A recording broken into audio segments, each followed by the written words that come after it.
Hey everyone, I'm going to show you how to install YouTube Music as an app. So to start, you'll let and open any browser. So I open Chrome. Then from here, search for YouTube Music. Press enter.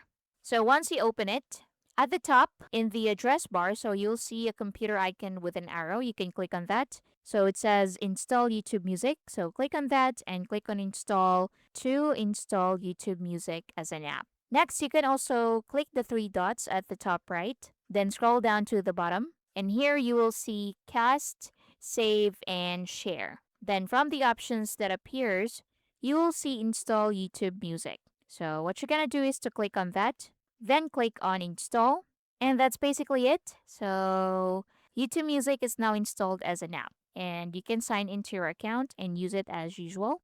Then here, if you want to pin it to your taskbar, so at the bottom, so click YouTube Music logo. So right click on it, and here you'll see pin to taskbar. So click on that, and that's it. If you want to unpin it, right click again and click unpin from taskbar. And that's basically it. I hope you find this helpful. Thank you for watching.